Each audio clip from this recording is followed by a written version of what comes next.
Hello everyone. आज हम economic section को करने वाले हैं डिस्कस करने से पहले एक बात ज़रूर आपको जानना है। इकोनॉमी में सिर्फ आप एमसीक्यू करेंगे तो आपसे प्रश्न सॉल्व नहीं होगा। इकोनॉमिक्स के प्रश्नों को अगर सॉल्व करना चाहते हैं तो इसके लिए आपके पास प्रॉपर कॉन्सेप्ट होना चाहिए, क्योंकि इकोनॉमिक्स का प्रत्येक प्रश्न जो सॉल्व होता है कॉन्सेप्ट बेस्ड होता है। बिना कॉन्सेप्ट के आप इकोनॉमिक्स के प्रश्न को सॉल्व नहीं कर सकते हैं। तो चलिए आज का सेशन हम शुरू करते हैं। पहला प्रश्न है सेट 1 का, भारत में नियोजन किस वर्ष प्रारंभ हुआ है? नियोजन मतलब प्लानिंग। नियोजन का मतलब प्लानिंग। आपको पता है नियोजन हमारे भारत में कितने अब तक है? 1 से लेकर 12 तक जो पंचवर्ष योजना है ना, उसी को लागू करने के लिए ये नियोजन बनाया गया था, प्लानिंग बनाया गया था कि क्या अब हम करेंगे, कौन सी योजना लाएंगे। तो वही पूछा है कि भारत में नियोजन किस वर्ष प्रारंभ हुआ था। तो इस प्रश्न का सही उत्तर हो जाएगा सी, 1951 में। ठीक है, अगली प्रश्न, भारत में पहला पंचवर्ष योजना कब लागू हुई थी? आप सभी को पता है कि हमारे भारत में पंचवर्ष योजना, ठीक है, इसको कहते हैं 5 ईयर प्लान। 5 ईयर प्लान क्यों कहते हैं? क्योंकि ये 5 वर्षों के लिए लाया गया था। पंचवर्षीय योजना जितने भी है वो 5-5 वर्ष के लिए अंतराल पे लाया गया था, इसलिए इसे पंचवर्षीय योजना नाम दिया गया है। हमारे भारत में अब तक 1951 से लेकर 2025 तक 12 पंचवर्षीय योजना है। कितना? 12। तो अब सभी को याद रखना, पहला मैं आपको डेट लिख देता हूँ कि कब कब लाया गया था, दूसरा, तीसरा,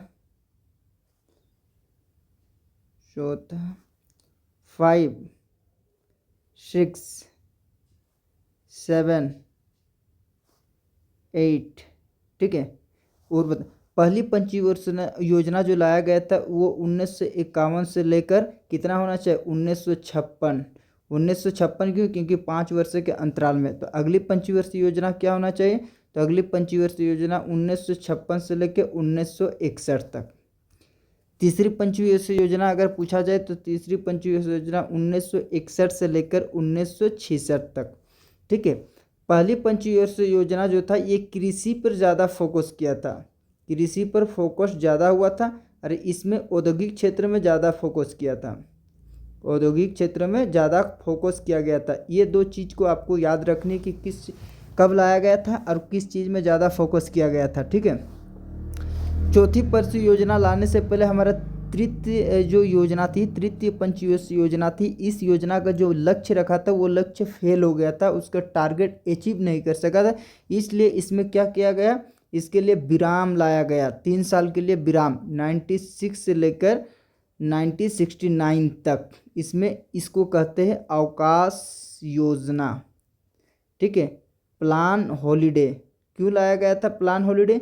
जब हमारे पंचवर्ष योजना में जो टारगेट सरकार लगाए थे कि इस 5 वर्ष में इतना हमें अचीव करना है, अगर वो फेल हो जाता था तो बीच में स्टॉप कर जाता था, रुक जाता था, और उसी के दौरान में 3 वर्ष का अवकाश योजना लाया जाता था। और उसी में लाया, जब तृतीय पंचवर्ष योजना फेल हुआ तो उसमें अवकाश योजना आया, प्लानिंग हॉलीडे आया 1966 से लेकर 1969 तक। ठीक है, हमारा फोर्थ पंचवर्ष योजना 1969 से लेकर 1974 तक। ठीक है, फिफ्थ 5 ईयर प्लान ये होगा 1974 से लेकर 1979 तक। ओके, अब 6 जो 5 ईयर प्लान था वो 1985 से लेकर 1990 तक। उसके बाद भी जब 7वीं 5 ईयर प्लान लाया गया था 1985 से लेकर 1990 तक। इसमें भी आपको याद रखना है 7वीं पंचवर्ष योजना में अपने लक्ष्य को हासिल नहीं कर सका, इसलिए इसमें 2 साल का, ठीक है, 2 साल का 1990 से लेकर 92 तक योजना अवकाश लाया था, 2 साल का। ये भी पूछा जाता है एग्जाम में कि योजना अवकाश कब लाया था, उसका डेट, तो आपको याद रखना है। 8th 5 ईयर प्लान 1992 से लेकर 1997 तक। ठीक है, और 9 पंचवर्षीय योजना जो था वो 1997 से लेकर 2002 तक, और 10th 11 और 12। ठीक है, तो 10th कितना है? 10th 2002 से लेकर 2007 तक, और ये 2007 से लेकर 2012 तक, और आखिरी जो है 2017 तक ही हमारा पंचवर्षीय योजना चला है। तो इन डेट को आपको याद रखना है, एग्जाम में पूछा जाता है ये डेट 1 डे एग्जाम में, ठीक है। ये हो गया हमारा क्लियर। तो इस प्रश्न का सही उत्तर क्या होना चाहिए? 1951 से लेकर 1956 तक। अगली प्रश्न की ओर हम बात करते हैं, ठीक है। हरित क्रांति मुख्य रूप से किससे संबंधित है? तो थोड़ा सा हम हरित क्रांति के बारे में जान लेते कि हरित क्रांति है क्या, क्यों लाया गया था, ये इम्पोर्टेंट है, इसलिए हरित क्रांति के बारे में हम थोड़ा सा जान लेते हैं। ग्रीन रेवोल्यूशन, ठीक है। तो सबसे पहले हरित क्रांति की जो शुरुआत हुई थी हमारे भारत में, हरित क्रांति, वो लगभग 1966 से लेकर 1967 के आसपास माना जाता है कि इस वर्ष में हरित क्रांति की शुरुआत हुई थी। और इसका जो प्रभाव दिखा था, इफेक्ट कब दिखा था हरित क्रांति की? शुरुआत तो हो गई थी 1966 से लेकर 90, लेकिन इसमें सबसे ज़्यादा इफेक्ट, ठीक है, यह आपको याद रखना है कि इसमें शुरुआत हुई थी। ओके। अब इसके बाद कहा जाता है कि हरित क्रांति के संस्थापक कौन हैं? इसके संस्थापक कौन हैं? तो इसका संस्थापक में एक व्यक्ति को नाम याद रखना है आपको, नॉर्मन बोरलॉग। क्या नाम है? Norman Borlaug. और इसे हरित क्रांति का, नॉर्मन बोरलॉग को हरित क्रांति का जनक कहा जाता है। इसे हरित क्रांति का जनक कहा जाता है, ठीक है। सवाल ये भी बनता है कि हरित क्रांति के जनक किसे कहा जाता है? तो आप इसे याद रखना है, नॉर्मन बोरलॉग। लेकिन भारत में अगर पूछा जाए, भारत में इसे सबसे ज़्यादा सफल और श्रेय दिया जाए, या भारत में हरित क्रांति के जनक किसे कहा जाता है, ये विदेशी है। लेकिन अगर हमारा भारत में अगर हरित क्रांति के जनक का नाम जानना है तो वो है डॉक्टर MS स्वामीनाथन, स्वामीनाथन, ठीक है। इस व्यक्ति को नाम आपको याद रखना है। इसको चाहे आप भूल जाए तो उतना परवाह नहीं पड़ेगा, लेकिन इसको याद रखना ज़रूरी है। तो हरित क्रांति हो गया 1966 से लेकर 1967 तक, इसके आसपास में इसकी शुरुआत मानी जाती है। इसके संस्थापक जो है हरित क्रांति, ग्रीन रेवोल्यूशन के पूरा वर्ल्ड में जो इसके संस्थापक माना जाता है उसको नॉर्मन बोरलॉग को माना जाता है। इसे हरित क्रांति का जनक कहा जाता है। लेकिन इसमें भारत में लाने का श्रेय, ग्रीन रेवोल्यूशन भारत में लाने का श्रेय किसे दिया जाता है? तो डॉक्टर MS स्वामीनाथन को दिया जाता है। इसलिए इसे भारत में हरित क्रांति का जनक कहा जाता है, भारतीय। लेकिन विदेशी हरित क्रांति के जनक नॉर्मन बोरलॉग, ये आपको याद रखना है। तो क्यों लाया गया था? जाहिर सी बात है, कोई भी चीज़ अगर लाया जाएगा तो कुछ तो कारण होगा तभी लाया जाएगा, ना तो सब कुछ सही चलने के बाद जाहिर सी बात है कि कोई बदलाव नहीं होगा। तो इसका लाने का एक कारण आपको याद रखना है, मुख्य कारण जो है इसको लाने का, अनाज में कमी, अनाज की कमी के कारण, ठीक है। जब अनाज में कमी हो गई थी इसलिए नॉर्मन बोरलॉग ने इसमें लाया था हाइब्रिड HYV, ठीक है। इसमें कहा जाता है हाइब्रिड हाई यील्ड वैरायटीज़, ठीक है। उच्च उपज, इसका मतलब अगर हिंदी में देखा जाए तो उच्च उपज देने वाली किस्में, ठीक है, उच्च उपज देने वाले किस्में ये लाया गया था हमारे भारत में, डॉक्टर M स्वामीनाथन ने लाया गया था। और इसी के उपरांत हरित क्रांति के कारण ही MSP की शुरुआत हुई है। अगर आप थोड़ा सा जानेंगे कि MSP की शुरुआत क्या है, हम आगे बात करेंगे नेक्स्ट प्रश्न में, जब MSP के बारे आएगा तब कि MSP की शुरुआत कैसी हुई है। इतना आप जाने कि MSP की शुरुआत हरित क्रांति की वजह से ही हुआ है, ठीक है। तो इस प्रश्न का सही उत्तर होना चाहिए, हरित क्रांति के मुख्य रूप से किससे संबंधित है? तो हरित क्रांति मुख्य रूप से किससे? तो खाद्य उत्पादन से संबंधित है, ठीक है। अगले प्रश्न की ओर हम बात करते हैं।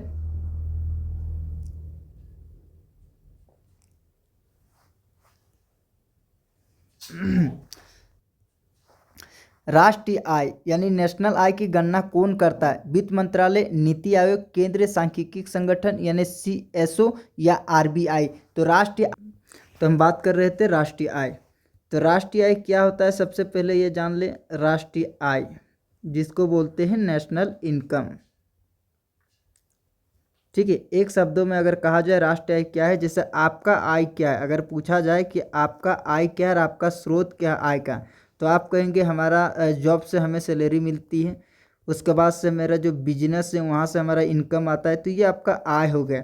उसी प्रकार जो सेंट्रल होता है, देश का केंद्र जो होता है, ठीक है, तो उसका आय स्टेट से आता है, डायरेक्ट टैक्स से आता है, ठीक है। इसी प्रकार ये भी जहाँ पर इन्वेस्ट किया गया है उसका प्रॉफिट आता है। ये सब जो होता है इसका आय होता है, एक देश की आय होती है। तो उसी प्रकार जिस प्रकार के आपका आय होता है उसी प्रकार देश का भी एक आय होता है, उसे हम राष्ट्रीय आय कहेंगे। तब सवाल आता है कि राष्ट्रीय आय की गणना कौन करता है, ठीक है। तो राष्ट्रीय आय के सबसे पहले, राष्ट्रीय आय के पहले गणना करता था CSO, ठीक है, जिसको बोलते हैं सेंट्रल स्टैटिक ऑर्गेनाइजेशन, केंद्रीय सांख्यिकी संगठन, ये पहले राष्ट्रीय आय की गणना करते थे, ठीक है। आपको पता होना चाहिए राष्ट्रीय आय में क्या क्या शामिल होंगे। राष्ट्रीय आय में जो ट्रांसफर मनी होता है, जो मोदी सरकार सहायता के तौर पर ट्रांसफर करता है, वो राष्ट्रीय आय में शामिल नहीं होगा। आपको जुहा लॉटरी का पैसा राष्ट्रीय आय में शामिल नहीं होता है, पेंशन का पैसा शामिल नहीं होता। लेकिन सेवानिवृत्त, एक नोट करके आपको याद रखना है कि सेवानिवृत्त पेंशन जो होता है ये राष्ट्रीय आय में शामिल होता है, ठीक है। राष्ट्रीय आय में कभी कभी पूछा जा सकता है कि कौन सा आय राष्ट्रीय आय में शामिल नहीं, तो आपको याद रखना है कि सेवानिवृत्त मतलब जो रिटायर हो चुका है उसे जो पेंशन मिलता है उसे राष्ट्रीय आय में गणना किया जाता है, राष्ट्रीय आय में शामिल किया जाता है। लेकिन वृत्त पेंशन जो मिलता है उसको राष्ट्रीय आय में शामिल नहीं किया जाता है। इन बातों को आप याद रखना, नोट करना, ठीक है। तो हम क्या बात कर रहे थे कि इसकी गणना CSO पहले करता था, लेकिन 2019 में क्या हुआ, 2019 में CSO और NSSO, अगर NSO का फुल फॉर्म पूछा जाए तो नेशनल, ठीक है, सैंपल सर्वे ऑफिस या ऑर्गेनाइजेशन जो बोले ये, ठीक है। 2019 में CSO और NSO को मिला दिया गया और इसे NSO बना दिया गया, तीनों को, ठीक है। 2019 में क्या किया, CSO और NSSO को विलय कर दिया, आपस में मर्ज कर दिया और एक नया संगठन बनाया गया जिसका नाम है NSO। अगर पूछा जाए तो नेशनल स्टैटिक ऑर्गेनाइजेशन, ठीक है, राष्ट्रीय सांख्यिकी ऑर्गेनाइजेशन या ऑफिस, ठीक है, सांख्यिकी कार्यालय। और ये 2019 के बाद राष्ट्रीय आय की गणना करता है। अगर प्रेजेंट में पूछा जाए तो राष्ट्रीय आय की गणना कौन करता है, तो NSO। 2019 से पहले राष्ट्रीय आय की गणना कौन करता था, तो CSO। इन बातों को आपको याद रखना है। तो NSO किन किन चीज़ों की गणना करता है, तो सबसे पहली बात हो गया NSO गणना करता है कि हमारा नेशनल इनकम की गणना करता है, ठीक है, GDP का गणना करता है, GNP का गणना करता है, NNP का गणना करता है। इन सभी को गणना कौन करता है, इन सभी को गणना NSO करता है, नेशनल स्टैटिस्टिक्स ऑफिस करता है, राष्ट्रीय सांख्यिकी कार्यालय करता है, ठीक है। ये PDF तो मैं हालांकि डिस्क्रिप्शन लिंक में दे दूंगा, साथ ही आप नोट करते चलना है। और देखो मैंने सब क्लास के शुरुआत में ही बता दिया कि इकोनॉमिक्स के प्रश्न को अगर आप सॉल्व करना चाहते हैं तो इसके लिए कॉन्सेप्ट चाहिए। इकोनॉमिक्स ही ऐसा सब्जेक्ट है जिसे कॉन्सेप्ट से ही प्रश्न को सॉल्व किया जा सकता है, अदरवाइज नहीं। आप चाहेंगे कि हम सिर्फ ऑब्जेक्टिव क्वेश्चन देखेंगे, 500-200 लगाएंगे ऑब्जेक्टिव क्वेश्चन, हमसे ये प्रश्न सॉल्व हो जाएंगे, तो that is not impossible. Economics के प्रश्न सॉल्व करना सबसे कठिन होता है अगर आपको कॉन्सेप्ट क्लियर नहीं है तो। इसलिए इस इकोनॉमिक्स के हर वर्ड का कॉन्सेप्ट आपका क्लियर होना चाहिए, तभी आप प्रश्न को सॉल्व कर पाएंगे, ठीक है। तो ये हमारा बात हो गया कि राष्ट्रीय आय की गणना से संबंधित, ओके। अब बात आता है NSO किसके अधीन कार्य करता है। NSO किसके अधीन कार्य करता है, तो एक संगठन का नाम है MOSPI, ठीक है। अगर इसका फुल फॉर्म देखा जाए तो ministry of statistics and programme implementation, ठीक है, इसके अधीन ये कार्य करता है।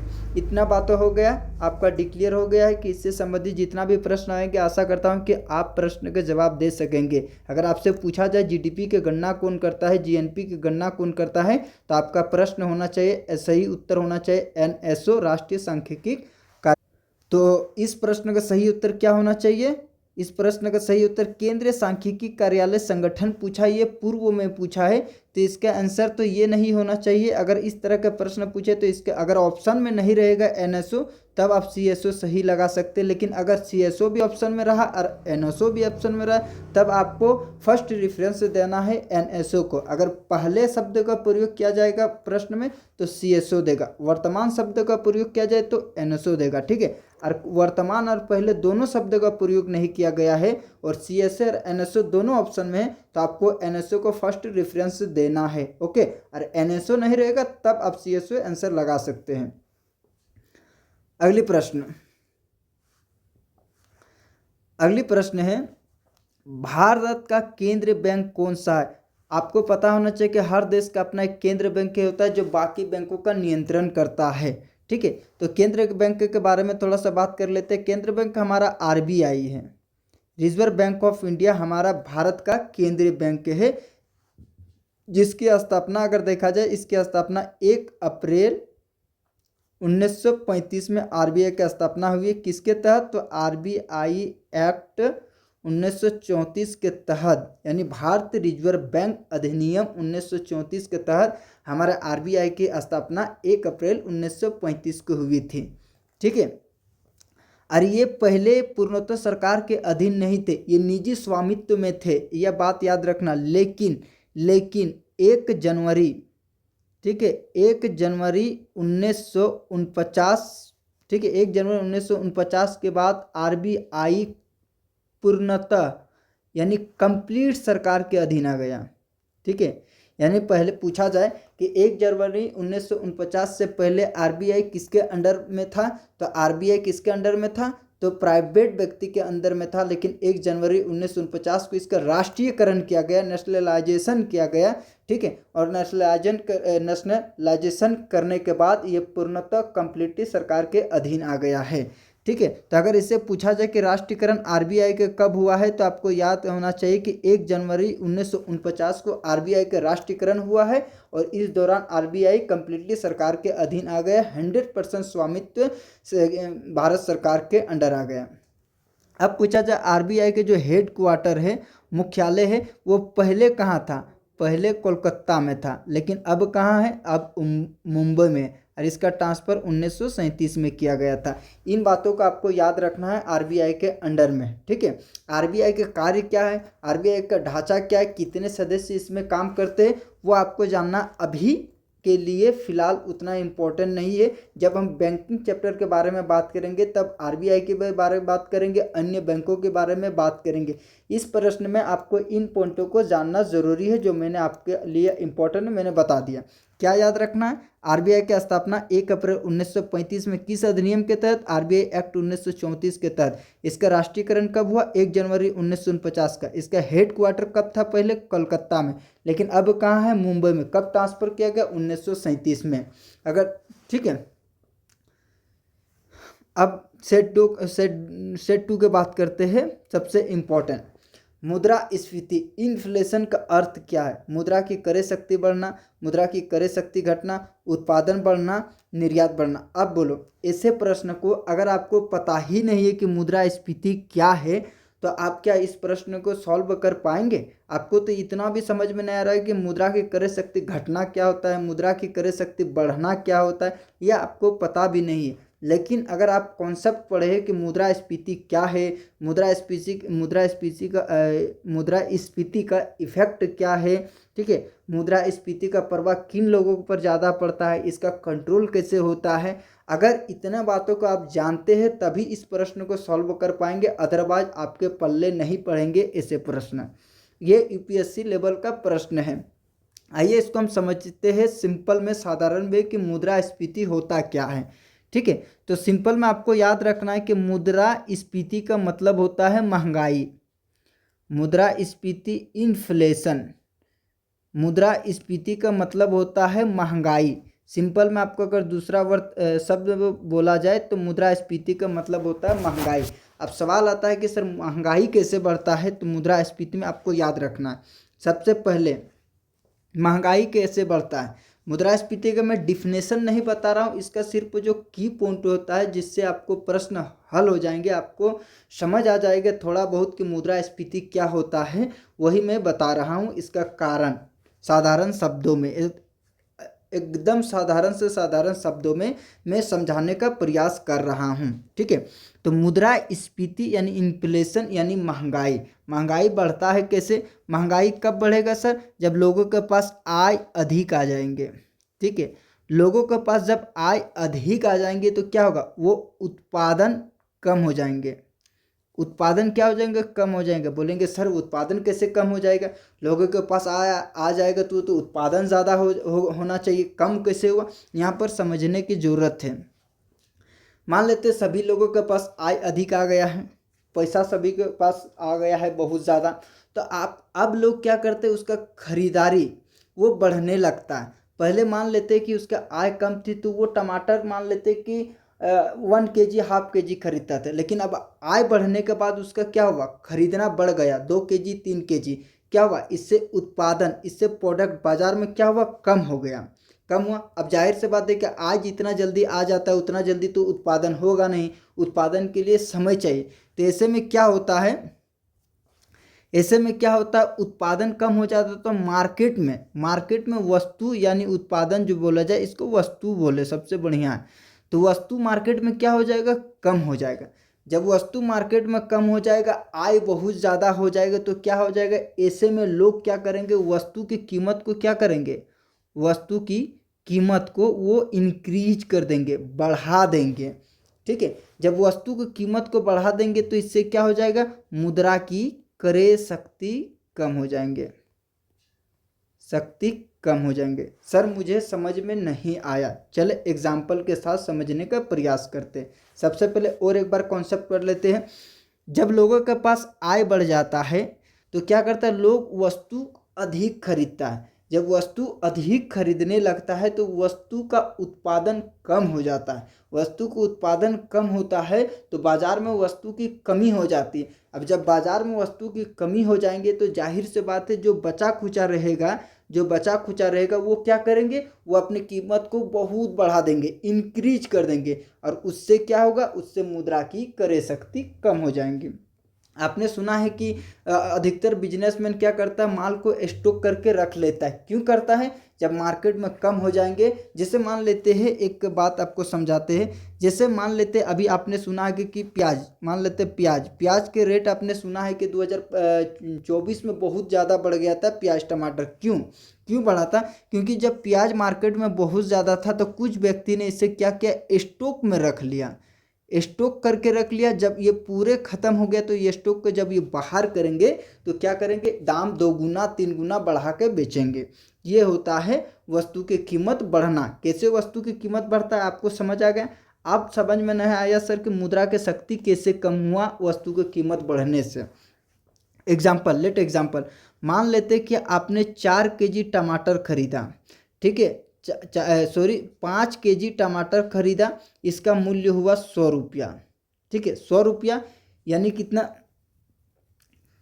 प्रति केजी कितना था, 20 kg। ठीक है, ये पहले महंगाई से पहले की बात हो रही है। महंगाई से पहले मान लेते 5 kg टमाटर आपने खरीदी 100 रुपया में, 20 रुपया प्रति किलो। लेकिन जब महंगाई बढ़ा, महंगाई तो 4 kg टमाटर खरीदा, मूल्य कितना दिया, 100 रुपया। कैसे केजी, 25 kg। ठीक है, तो अब समझना, वस्तु तो ठीक है, वस्तु के क्वांटिटी जो तो कम तो हुआ है, लेकिन मुद्रा जो है, पैसा जो है वो तो कम नहीं हुआ, बराबर है। मतलब अब क्या हुआ, अब पैसा कम हो गया, पैसा का वैल्यू कम हुआ। पहले जहां मुझे 100 रुपया में 5 kg टमाटर मिलता था, अब 100 रुपया में ही 4 kg टमाटर मिल रहा है। इसका मतलब हुआ कि सर पैसा का वैल्यू ख़त्म हो गया है, कम हो गया है। इन्फ्लेशन आया था एक देश में, मुझे अभी उतना याद नहीं आ रहा है कौन सा देश है, वहाँ पर 1 kg टमाटर खरीदने के लिए लोग थैला भर झोली भर भर के पैसा लेके जाता था, तब 1 kg टमाटर खरीद के लाता था। ये होता है महंगाई, ये होता है इन्फ्लेशन, यानी पैसा का वैल्यू एकदम ख़त्म हो जाता है। ठीक है, सामान तो उतना ही है लेकिन एकदम ख़त्म हो जाता है पैसा का वैल्यू। तो इस प्रश्न का सही उत्तर क्या होना चाहिए? बी, सर मुद्रा की क्रय शक्ति घट जाएगा। अब सवाल आता है कि मुद्रा की क्रय शक्ति कब बढ़ता है? तो जाहिर से बात है मुद्रा की क्रय शक्ति बढ़ता है, उसके लिए एक शब्द होता है अपस्फीति। अपस्फीति डिफ्लेशन, डिफ्लेशन जस्ट मुद्रास्फीति के अपोजिट है। इन दोनों शब्दों को, मुद्रास्फीति एक बड़ा चैप्टर है, इंपॉर्टेंट चैप्टर है, इसमें लगभग 2.5 घंटा का इस पर चर्चा होता है, इसलिए मैं इतना चर्चा नहीं कर रहा हूँ। जितना आपको आवश्यकता है इस प्रश्न का उतना मैंने बता दिया आपको। अलग से मैं जब मुद्रास्फीति इन्फ्लेशन पढ़ाऊँगा, 2.5 घंटा का चर्चा होगा, तब उसमें बताएंगे क्या इफेक्ट होगा, किसके ऊपर ज़्यादा इफेक्ट होंगे, इसको कम कैसे किया जा सकता है, कौन कम करता है, इसके हम पूरा डिस्कस करेंगे, बात करेंगे आगे। ठीक है, इसमें निर्यात बढ़ता नहीं है, निर्यात क्या हो जाता है? कम हो जाता है। जब हमारे भारत में ही स्टॉक कम है सरकार, तो दूसरा देश को कहाँ भेजेंगे? इसलिए आयात हमारा क्या होता है? आयात हमारा क्या होता है? बढ़ जाता है, निर्यात घट जाता है। भारत में वित्त आयोग कितने वर्षों के लिए गठित किया जाता है? सबसे पहले हम वित्त आयोग के बारे में बात कर लेते हैं। इसे हमारे संविधान में आर्टिकल 280 में वर्णित है और ये एक प्रकार का संवैधानिक बॉडी है। ठीक है, संवैधानिक निकाय है। संवैधानिक बॉडी या संवैधानिक निकाय किसे कहते हैं? जो हमारे संविधान में वर्णित है, यानी जो किसी न किसी आर्टिकल में जिसका उल्लेख हो वह संवैधानिक बॉडी हो जाता है। ठीक है, बहुत सारा बॉडी होता है, सांविधिक होता है, एक सांविधिक निकाय होता है, संवैधानिक होता है, कानूनी होता है, वो अलग अलग विषय है, वो पॉलिटी का विषय, उसमें हम नहीं जाएंगे। तो संवैधानिक का अर्थ आप समझ गए। संवैधानिक किसे कहेंगे? जो किसी न किसी आर्टिकल में उल्लेख है, जो हमारा संविधान में निर्मित है, और इसका गठन हर 5 वर्ष में होता है। कौन करता है? तो राष्ट्रपति करता है। इसका काम क्या होता है? इसका काम क्या होता है? वित्तीय जो होता है ना, वित्तीय फाइनेंस, पैसा जिसको बोलेंगे, वो स्टेट और सेंट्रल के बीच बंटवारे के बीच में वो क्या करेंगे? सलाह देंगे कि कितना स्टेट को सेंट्रल कितना स्टेट को पैसा दे, कौन सा स्टेट को कितना पैसा दे, वो इस विषय के लिए ये मशवरा करता है, ये कार्य करता है एसआई। ठीक है, ये सुनिश्चित करता है कि हर देश को बराबर पैसा, हर राज्य को बराबर पैसा मिले, लेकिन विशेष जो पिछड़ा होता है, अति पिछड़ा राज्य होता है, उसके लिए विशेष प्रावधान किया जाता है कि इसको थोड़ा कुछ बढ़ा के दिया जाए। इस तरह का ये काम करता है, वित्तीय से रिलेटेड आपको याद रखना है। तो इस प्रश्न का सही उत्तर हो जाएगा सी, 5 वर्ष के लिए। अब सवाल होता है कि जीडीपी का पूर्ण रूप क्या है? Gross domestic product, great domestic policy, gross domestic plan, general domestic product. GDP के बारे में मैंने शायद वीडियो एक बनाया है, आप वहाँ पर देख सकते हैं कि जीडीपी क्या है, इन्फ्लेशन क्या है, मुद्रास्फीति, जीडीपी दोनों के बारे में मैंने डिस्कस किया है। अब जीडीपी के बारे में यहाँ भी थोड़ा सा हम समझ लेते हैं। जीडीपी का मतलब होता है ग्रॉस डोमेस्टिक प्रोडक्ट। ठीक है, ग्रॉस का मतलब होता है सकल, डोमेस्टिक का मतलब होता है घरेलू, अब प्रोडक्ट का मतलब तो आपको पता है उत्पाद। ठीक है, सकल का मतलब अब क्या होता है सर? सकल का मतलब होता है टोटल। यहाँ घरेलू का अर्थ होता है, डोमेस्टिक का अर्थ होता है कि एक देश के भीतर। ठीक है, घरेलू मतलब एक देश के भीतर। तो अगर इन शब्दों को ब्रेक डाउन करके अगर एक किया जाए तो क्या होगा इसका डिफिनेशन जीडीपी का? सर एक वित्तीय वर्ष में ठीक है, एक वित्तीय वर्ष में एक घरेलू सीमा के भीतर, वित्तीय वर्ष में घरेलू सीमा के भीतर, ठीक है, अंतिम वस्तु एवं सेवाओं का मूल्य को हम जीडीपी कहेंगे। ठीक है, क्या इसमें एक सबसे पहले एक वित्तीय वर्ष होना चाहिए? वित्तीय वर्ष 1 अप्रैल से लेकर 31 मार्च जो होता है, ये आपको याद होना चाहिए। एक घरेलू सीमा के भीतर, घरेलू सीमा जैसे भारत के भीतर, ठीक है, भारत के भीतर, पूरे भारत के भीतर अंतिम वस्तु एवं सेवा का मूल्य अंतिम होना चाहिए। अंतिम जैसे हम बात करते हैं सर गन्ना, गन्ना अंतिम नहीं, ये मध्यवर्ती वस्तु हो जाता है। क्यों? गन्ना से हमें चीनी बनता है, चीनी हमारा फाइनल गुड्स होता है। तो हम जीडीपी में गन्ना को शामिल नहीं करेंगे, चीनी को शामिल करेंगे, जो हम डायरेक्ट उपयोग करते हैं, ठीक है, डायरेक्ट हम उपयोग कर सकते हैं, जिसके बाद अब कोई भी चीज़ नहीं बनेगा तो वो हम अंतिम वस्तु मान लेंगे, ठीक है। मध्यवर्ती वस्तु ऐसे वस्तु जिससे अन्य वस्तु बनाया जा सकता है, उसको हम मध्यवर्ती वस्तु कहेंगे। अंतिम वस्तु ऐसे वस्तु जो हम डायरेक्ट उपयोग कर सकते हैं। अब ये नहीं बोल सकते सर गन्ना, गन्ना भी तो हम डायरेक्ट उपयोग करते नहीं, गन्ना से चीनी बनता है। आप बोलेंगे सर चीनी से चाय बनता है, तो जी नहीं, चाय नहीं, चाय जो इसमें तो मिलावट है। चीनी के बाद अब चाय कैसे बनता है? चाय पत्ती 4-5 प्रोडक्ट मिलता है तब चाय बनता है, तो उसको नहीं। जो डायरेक्ट हमारा यूज होता है चीनी, तो चीनी हमारा हो जाएगा क्या? चीनी हमारा हो जाएगा अंतिम वस्तु। चाय पत्ती भी हो जाएगा अंतिम वस्तु। तो इसमें शामिल होगा अंतिम वस्तु एवं सेवाओं का मूल्य, जीडीपी कहलाता है। जैसे एक चीज कॉन्सेप्ट पूछा गया था एसएससी सीजीएल में, ठीक है। मान लेते अमेरिका का कोई कंपनी है, ठीक है, अमेरिका का एक्स कंपनी है, तो उत्पादन यहाँ का जो एक्स कंपनी प्रॉफिट करता है, ये क्या होता है? भारत के लिए ये जीडीपी होता है। क्या मैंने बोला? एक घरेलू सीमा के भीतर, तो भारत के भीतर ही है ना, चाहे कोई देश का कंपनी हो, आई डोंट नो, उससे कोई दिक्कत नहीं होता है, ठीक है, कोई परवाह नहीं होता है, सिर्फ होना चाहिए देश के भीतर। तो यूएसए के कंपनी एक्स कंपनी है, इससे जो प्रॉफिट होता है, आय होता है, ये भारत के जीडीपी में शामिल हो जाता है और अमेरिका के जीएनपी में शामिल होता है, ठीक है, जीएनपी में शामिल होता है अमेरिका का। अब दूसरा इसका जस्ट ऑपोजिट मान लेते हैं, ठीक है, जस्ट ऑपोजिट मान लेते ये यूएसए है और यूएसए में इंडिया का कोई वाई कंपनी है। तो यहाँ पर जो इसका इनकम होगा, जो प्रॉफिट होगा, तो ये यूएसए के जीडीपी में शामिल होगा और भारत का जीएनपी में शामिल होंगे, ठीक है, जीएनपी में शामिल होंगे, ये जीडीपी में शामिल होंगे। ये आपको याद रखना, ये कॉन्सेप्ट है, ये एसएससी सीजीएल में पूछा गया प्रश्न है। तो इस प्रश्न का सही उत्तर देखा जाए तो केवल और केवल एक ग्रॉस डोमेस्टिक प्रोडक्ट, ठीक है। अगले प्रश्न, राजकोषीय नीति यानी फिजिकल पॉलिसी किसके द्वारा बनाया जाता है? तो भारतीय राजकोषीय नीति, फिजिकल नीति भारत सरकार द्वारा बनाया जाता है, ठीक है। और भारत सरकार के अधीन मंत्रालय है वित्त मंत्रालय, यही फिजिकल पॉलिसी बनाने का काम करता है, राजकोषीय नीति बनाने का काम करता है। तो इस प्रश्न का सही उत्तर हो जाएगा सी, वित्त मंत्रालय। अगले प्रश्न, मुद्रास्फीति को नियंत्रित करने का कार्य कौन करता है? मैंने मुद्रास्फीति बता दिया क्या होता है मुद्रास्फीति, ठीक है, इसका प्रवाह नहीं बताया है, इसका नियंत्रण कौन करता है ये भी नहीं बताया। तो इसका नियंत्रण दो करता है, एक आरबीआई करता है, एक गवर्नमेंट करता है, एक भारत सरकार करता है, ठीक है। ये दोनों व्यक्ति जो होते हैं ये मिलकर मुद्रास्फीति को कम करने का प्रयास करता है, महंगाई को कम करने का प्रयास करता है। तो इसमें क्या दिया? RBI, SBI, IRDA, LIC. तो इसका सही उत्तर हो जाएगा केवल और केवल एक। अगर प्रश्न में कहीं आरबीआई भी होगा, भारत सरकार भी होगा, तो ऑप्शन सी जरूर होगा कि बोथ, ए और बी दोनों, ठीक है। तो आप दोनों लगा सकते हैं। आपको याद रखना केवल दो ही बॉडी है जो हमारा मुद्रास्फीति को नियंत्रित करता है, वो फर्स्ट है आरबीआई, देन भारत सरकार। अब हम सेट 3 के बारे में बात करेंगे। भारत में बैंकिंग का राष्ट्रीयकरण कब हुआ? ठीक है, 1947, 1955, ठीक है, 1969 डी 1980। ओके,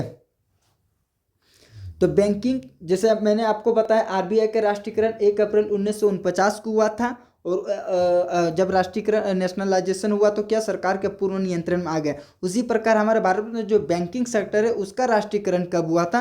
तो उसका राष्ट्रीयकरण जो हुआ था वह 15 अप्रैल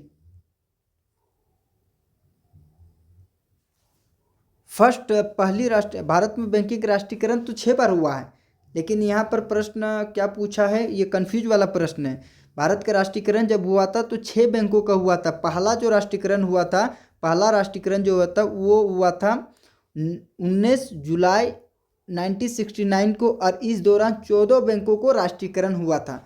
लेकिन दूसरी बार जो राष्ट्रीयकरण हुआ था 15 अप्रैल 1980 को, तो इसमें 6 बैंकों का राष्ट्रीयकरण हुआ था। इसमें दोनों दिया है, 1969 और 1980 भी दिया है।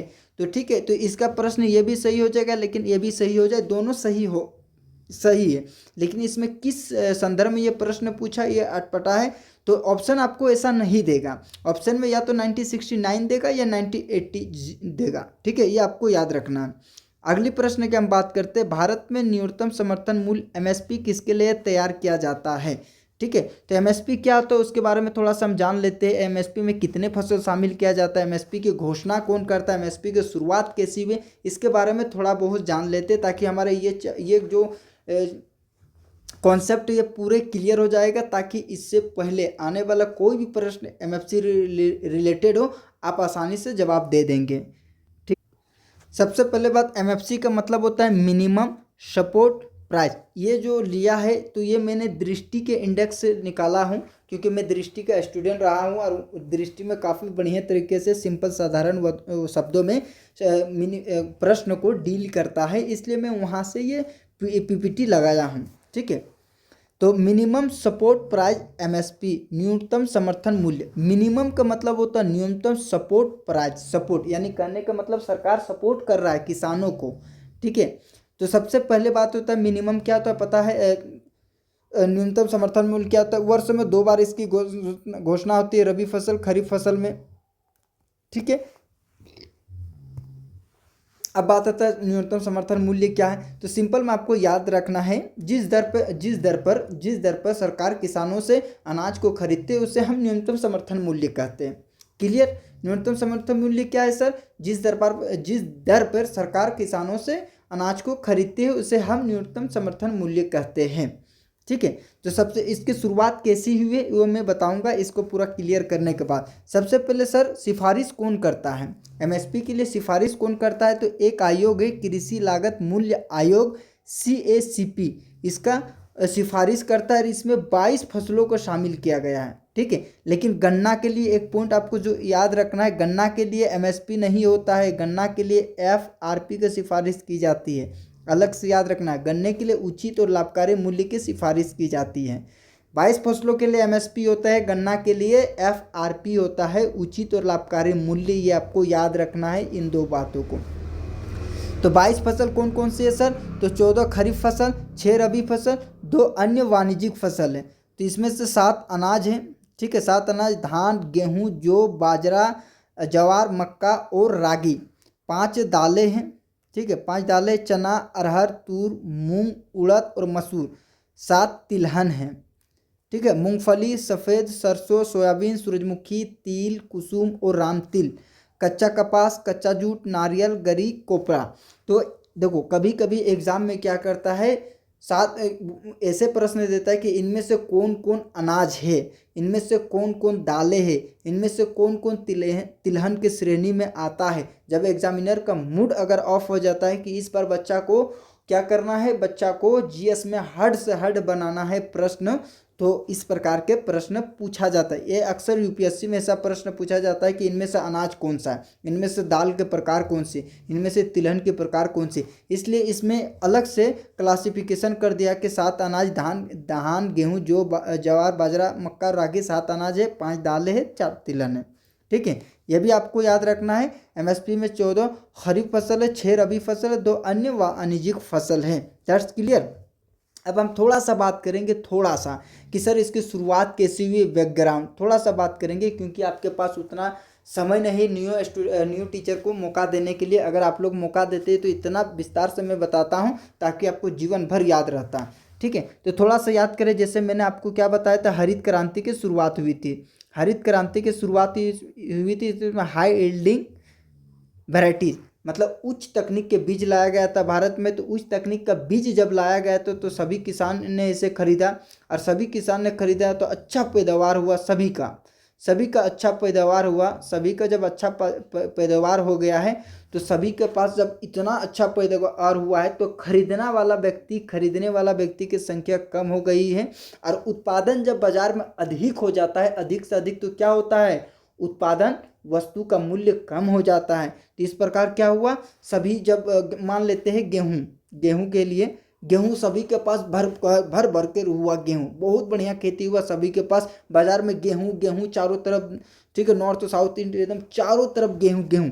जब गेहूं बाजार में पूरा अधिक हो गया, इसका मतलब क्या हुआ, वस्तु का कीमत कम हो गया। वस्तु का कीमत इतना कम हो गया, इतना कम हो गया कि किसान के लिए जो इसने गेहूं उपजाने के लिए जो पैसा खर्च किया था, उस पैसा भी उसका वसूल नहीं हो रहा था। किसान परेशान था, टेंशन में था कि अब क्या होगा, अब हमारे क्या हुआ। तब सरकार ने कहा ठहरो, हम हैं अभी जिंदा। और सरकार ने कहा आप सभी का अनाज हम खरीद लेंगे, और वो है MSP, minimum support price. That's clear कि शुरुआत कैसी हुई, सिफारिश कौन करता है, कितने अनाज शामिल है, कितने दालें शामिल है, कितने तिलहन शामिल है, कौन कौन से कितने फसल शामिल हैं, गन्ने के लिए क्या होता है, कौन सिफारिश करता है। आई होप सब क्लियर हो गया है MSP के बारे में। इससे बाहर आपका MSP से कोई प्रश्न नहीं बनता है। अगली प्रश्न, मिश्रित अर्थव्यवस्था का तात्पर्य क्या है, मिक्स्ड इकोनॉमी का तात्पर्य क्या है। सबसे पहले आपको बता देते हैं जो क्षेत्रक होता है अर्थव्यवस्था, ये 3 प्रकार की होती है। थोड़ा सा आपको बताएंगे, 3 प्रकार के होते हैं। एक बाजारवादी, जिसको बोलते हैं पूंजीवादी अर्थव्यवस्था, ठीक है। एक होता है समाजवादी और एक होता है मिश्रित। ये 3 होता है। तो इसके लिए एक थोड़ा सा कॉन्सेप्ट होता है। सबसे पहले कोई भी वस्तु होता है तो 3 जो महत्वपूर्ण निर्णय होता है, ये डिपेंड करता है कि वस्तु का कीमत क्या होगा बाजार में, कीमत क्या होगा बाजार में, कितना वस्तु का उत्पादन होगा, ठीक है, कौन सा वस्तु बाजार में बेचा जाएगा। अगर इस प्रकार के निर्णय, सबसे सरल भाषा में, बाजार में वस्तु की कीमत क्या होगा, कितना वस्तु को उत्पादन किया जाएगा, कौन सा वस्तु का उत्पादन किया जाएगा, ये तीनों निर्णय अगर बाजार पर छोड़ दिया जाता है, बाजार के शक्ति पर, ठीक है, बाजार के शक्ति के कहने का मतलब मांग एवं आपूर्ति करने का मतलब जिसका अधिक मांग है उसका उत्पादन अधिक करेंगे। ये होता है मांग एवं आपूर्ति, डिमांड एवं सप्लाई।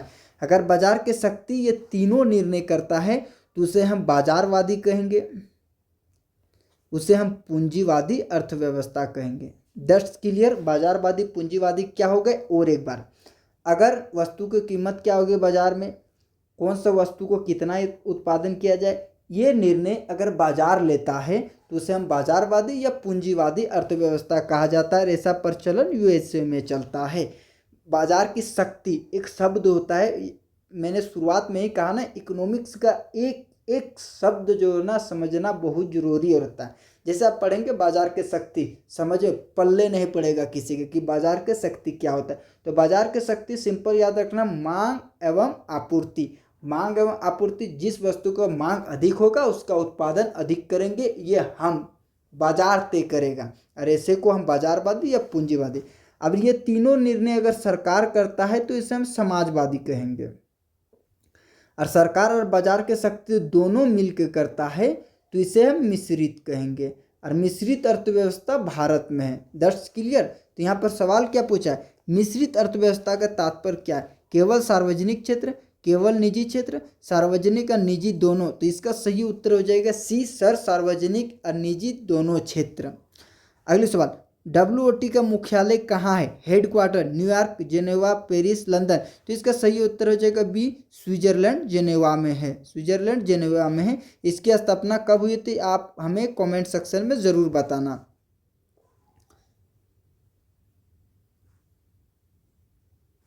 नीति आयोग का गठन कब हुआ, नीति आयोग का गठन कब हुआ, 2012 में, 2014 में, 2015 में, 2016 में। सबसे पहली बात है, नीति आयोग का पूर्ण नाम क्या है, एग्जाम में पूछा जाता है, इंपॉर्टेंट है। तो नीति आयोग का पूर्ण नाम national institution for transforming India, यह आपको याद रखना है, नीति आयोग का पूर्ण नाम है। और इसका जो स्थापना, इसका जो गठन हुआ था वो 1 जनवरी 2015 का हुआ था। तो इस प्रश्न का सही उत्तर क्या होगा? इस प्रश्न का सही उत्तर सी। अब हम बात करते हैं सेट 4। भारत में कृषि ऋण उपलब्ध कराने के लिए कौन जिम्मेदार है? कौन जिम्मेदार है? आरबीआई, नाबार्ड, एसबीआई या पंजाब नेशनल बैंक? तो इस प्रश्न का सही उत्तर हो जाता है नाबार्ड। नाबार्ड का फुल फॉर्म एग्जाम में काफ़ी अधिक पूछा गया है और ये पूछे जाने की संभावना है। तो नाबार्ड का फुल फॉर्म आपको याद रखना है, नेशनल बैंक फॉर एग्रीकल्चर। इसका नाम ही में है एग्रीकल्चर एंड रूरल डेवलपमेंट। ठीक है, national bank for agriculture and rural development, ये नाबार्ड का पूर्ण नाम है। वनडे एग्जाम में अधिकतर क्या करता है? वनडे एग्जाम में अधिकतर किसी भी ऑर्गेनाइजेशन का पूर्ण नाम पूछा जाता है, फुल फॉर्म ही पूछा जाता है अधिकतर। अगले प्रश्न, मानव विकास सूचकांक ह्यूमन डेवलपमेंट इंडेक्स किससे संबंधित है? थोड़ा सा हम बात कर लेते हैं ह्यूमन डेवलपमेंट रिपोर्ट। ठीक है, ह्यूमन डेवलपमेंट रिपोर्ट, इसके बारे में हम बात कर लेते हैं। तो इसका जारीकर्ता कौन है? तो इसका जारी कौन करता है? तो संयुक्त राष्ट्र विकास कार्यक्रम UNDP, united national development programme 1990 में। ये भी दृष्टि से ही लिया गया पीडीएफ है। मैं जहाँ से उठाता हूँ पीडीएफ वो मैं ज़रूर ईमानदारी पूर्वक बता देता हूँ कि ये पीडीएफ दृष्टि से उठाया हो, और जितना भी एमसीक्यू मैंने सेट किया है सब एआई से बनाया गया है, सिंपल वे। लेकिन मैं जितना भी समझा रहा हूँ, जितना भी डिफरेंस वो मैं अपना पढ़ा हुआ, जो मैंने दृष्टि में पढ़ा है, जो मैंने केजीएस में पढ़ा है, जो टीचरों से मैंने समझा है, तैयारी के दौरान पढ़ा है, उससे उसी के आधार पर मैं बता रहा हूँ। नोट्स, कोई नोट्स से नहीं मैं पढ़ा रहा हूँ, ना कोई पीडीएफ देख के पढ़ा रहा हूँ।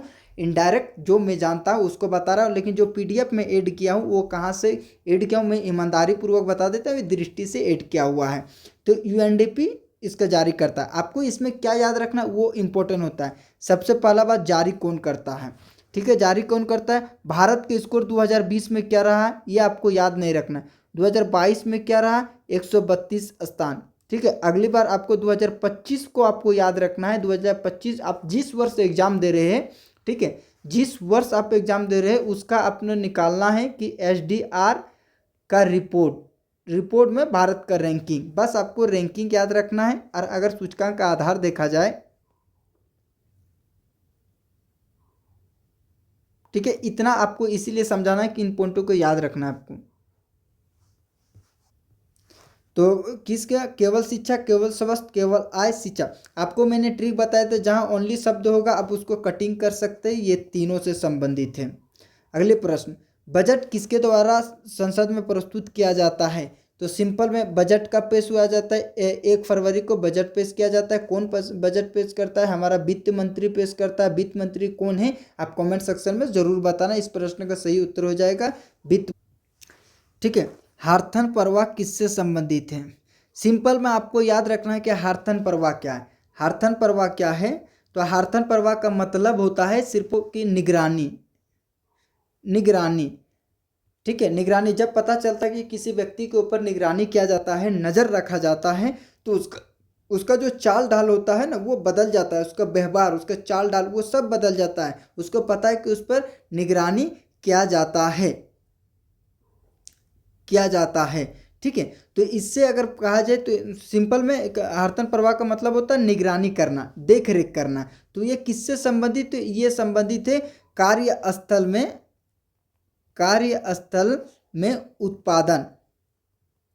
उत्पादन यानी उत्पादकता बढ़ाने, कार्यस्थल में उत्पादकता बढ़ाने के लिए नज़र रखा जाता है, देख रेख किया जाता है, उसी को हम कहते हैं हार्थन परवा। तो ये किससे संबंधित है? उत्पादन। ठीक है, उत्पादन, कार्यस्थल पर उत्पादन के बढ़ाने से। मजदूरों की कार्य क्षमता नहीं, निवेश नहीं, ना ही कराधान से, टैक्सेशन से। इसका सही उत्तर हो जाएगा ए, कार्यस्थल में देखरेख करना, उत्पादन कैसे बढ़ा कैसे कम हुआ। निगरानी, सिंपल में याद रखना है निगरानी। अब सवाल आता है कर राजस्व का सबसे बड़ा स्रोत क्या है? कर राजस्व यानी टैक्स, टैक्स रेवेन्यू का सबसे बड़ा स्रोत कहाँ है, कहने का मतलब सबसे ज़्यादा टैक्स किस क्षेत्र से आता है, तो प्रत्यक्ष कर, अप्रत्यक्ष कर, सीमा शुल्क, विदेशी सहायता से। तो सबसे ज़्यादा जो टैक्स आता है सरकार को सबसे अधिक, तो वो डायरेक्ट टैक्स से कहा जाता है। सर डायरेक्ट टैक्स क्या है, तो डायरेक्ट टैक्स क्या है, डायरेक्ट टैक्स आपको याद करना आयकर। आयकर क्या होता है सर, जो किसी व्यक्ति पर लगाया जाता है। मान लेते हैं आप गवर्नमेंट जॉब में है और आपका सैलरी मान लेते हैं गवर्नमेंट जॉब पे है, या आप बिजनेसमैन हैं, या आप कोई बड़े टीचर है और जिसकी आय आपको मान लेते हैं 14 लाख से अधिक है, तो सरकार आप पर जो टैक्स लगाते हैं उसको हम आय टैक्स कहते हैं, आयकर कहते हैं। ये मतलब आपके आय पर जो टैक्स लगाया जाता है उसे आयकर कहते हैं, इनकम टैक्स कहते हैं। Okay, that's clear. अब अगली प्रश्न की ओर हम बात करते हैं, सेट 5।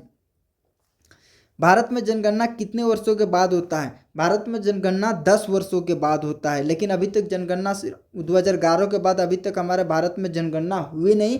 वर्ल्ड में जनगणना हुई है और वर्ल्ड के रिपोर्ट के हिसाब हमारे भारत ने रिकॉर्ड तोड़ काम किया है और सबसे अधिक जनसंख्या भारत में चीन को पछाड़ते हुए पहला स्थान में आ गए। इतना बड़ा उपलब्धि हासिल किया है कि सिर्फ कोविड-19 में।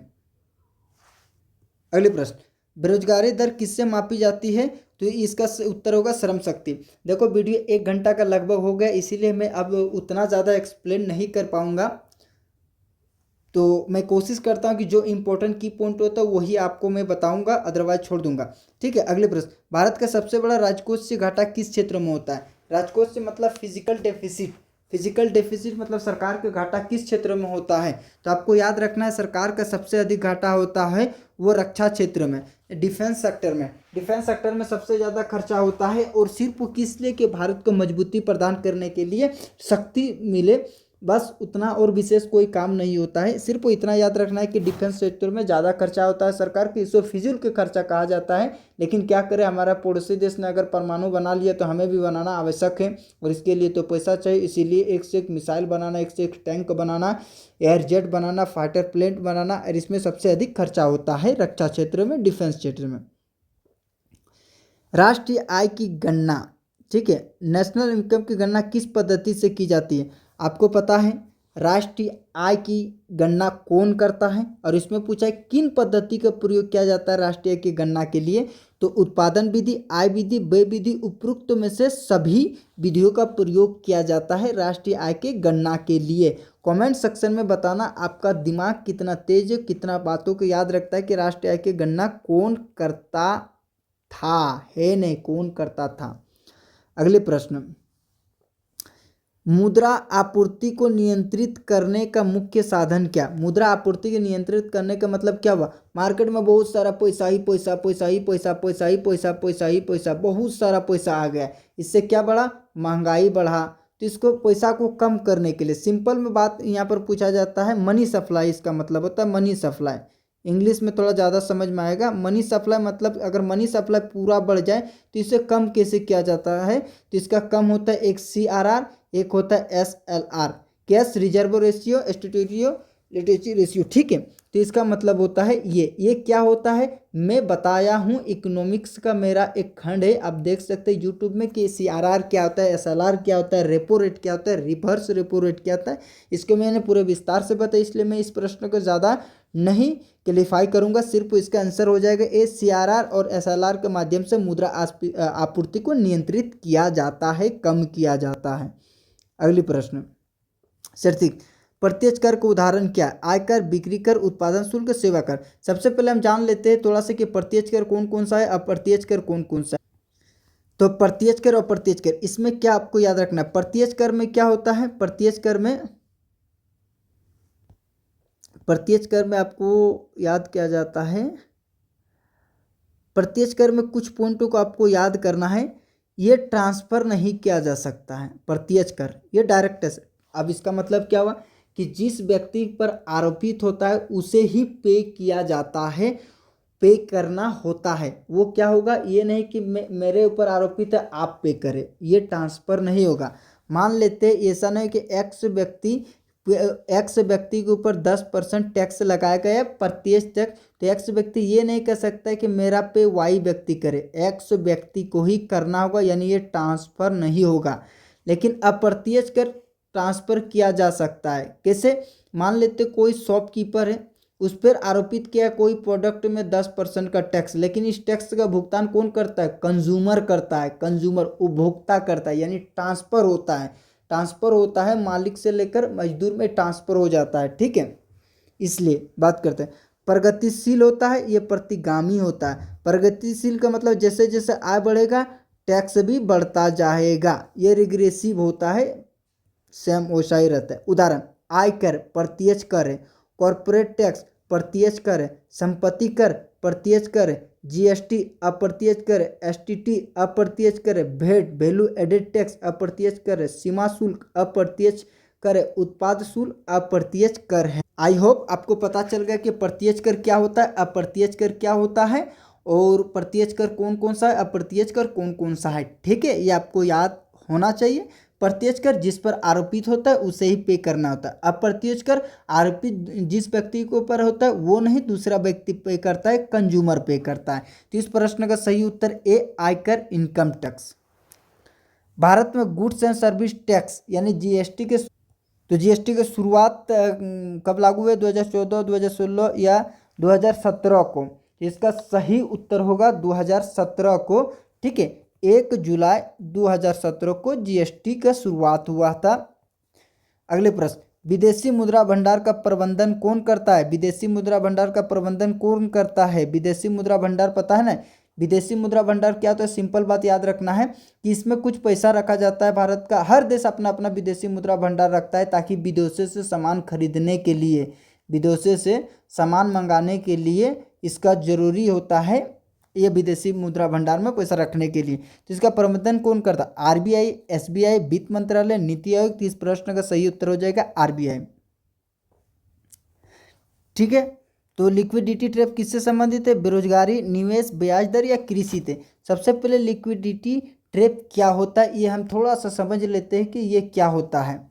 सिंपल में कहा जाए तो ये एक आर्थिक स्थिति होता है, आर्थिक स्थिति होता है जहाँ पर क्या होता है, ब्याज दर कम होने के बावजूद भी, ब्याज दर बहुत कम होता है, बहुत कम ब्याज दर होता है, इसके बावजूद भी क्या करता है, ब्याज दर कम होने के बावजूद भी क्या करता है, लोग पैसा को निवेश करने के बजाय, पैसा को क्या करता है, निवेश करने के बजाय, ठीक है, कंपनियों में निवेश करने या बैंकों में जमा करने के बजाय क्या करते, जमा करने के बजाय लोग मुद्रा यानी पैसा नकदी के रूप में, कैश के रूप में अपने पास रखना पसंद करता है। उस स्थिति को हम क्या कहते हैं, लिक्विडिटी ट्रैप। ट्रैप का मतलब एक प्रकार का जाल होता है, फंस जाना, ठीक है। तो इससे क्या होता है, इससे हमारा क्या होता है, अर्थव्यवस्था यानी मुद्रा आपूर्ति यानी मौद्रिक नीति अप्रभावी हो जाता है, मॉनेटरी पॉलिसी अप्रभावी हो जाता है, ठीक है। इससे दिक्कत भी हो जाता है। सिंपल में अगर और सिंपल शब्दों में कहा जाए और अगर दूसरे भाषा में कहा जाए तो इससे क्या होता है, दूसरे भाषा में लोग धन अपने पास ज़्यादा रखना पसंद करते हैं, निवेश करने में कम विश्वास करते हैं। सिंपल बात, निवेश कम करता है, अपने पास नगद के रूप में अधिक रखना पसंद करते हैं, इसे हम लिक्विडिटी ट्रैप करते हैं। ये अगर पूछा जाए तो ये रियलिटी में ये मौद्रिक नीति से संबंधित है, मौद्रिक नीति से संबंधित। अगर हमारे ऑप्शन में कहीं ये अगर मौद्रिक नीति होगा तो इस प्रश्न का सही उत्तर हो जाएगा मौद्रिक नीति, ठीक है। मौद्रिक नीति, और ये ब्याज दर से कम होता है, इसमें कम होता है, निवेश भी लोग कम करता है। तो इसके अगर सिंपल में कहा जाए तो ये सभी रिलेटेड है, इससे बेरोजगारी दर बढ़ जाता है, लेकिन इसमें ऑप्शन में नहीं दिया है मौद्रिक नीति से ये संबंधित है, मॉनेटरी पॉलिसी। अगर ये नहीं है तो बेरोजगारी आप लगा सकते हैं, लेकिन मौद्रिक नीति रहेगा तो फर्स्ट रेफरेंस आप मौद्रिक नीति को ही देंगे। अगले प्रश्न, आज का सेशन का हमारा अंतिम प्रश्न है, IMF का मुख्य उद्देश्य क्या है? अंतर्राष्ट्रीय शांति, अंतर्राष्ट्रीय व्यापार को प्रोत्साहन, मुद्रा स्थिरता और सहयोग, शिक्षा और स्वास्थ्य। इसका दोनों ही इसका उद्देश्य होता है, लेकिन इस प्रश्न में अगर ऐसे ऑप्शन दिया जाए तो आप सी को ही फर्स्ट रेफरेंस देंगे, अदरवाइज बी और सी दोनों ही इसका मुख्य उद्देश्य होता है IMF का। कमेंट में ज़रूर बताना IMF का स्थापना कब हुई और इसका मुख्यालय कहाँ है। तो आज का टॉपिक हमारा यहीं समाप्त हुआ। आशा करता हूँ आप सभी को हमारे ये वीडियो अच्छे लगे होंगे, आपको सभी कॉन्सेप्ट क्लियर हुए होंगे। अगर आपको कोई भी कॉन्सेप्ट में डाउट रहा तो आप हमें क्या करेंगे, कमेंट सेक्शन में बता सकते हैं। और हाँ, अगली टॉपिक किस पर लेके आएंगे वो भी आप कमेंट सेक्शन में ज़रूर बताना। और प्लीज़ स्टूडेंट सपोर्ट मी, मैं आपका साथ हूँ और मैं GS में हीरो, आपको जीरो से हीरो बनाने का क्षमता रखता हूँ, ताकत रखता हूँ। तो आज के लिए यहीं तक। Thank you so much. जय हिंद, जय भारत।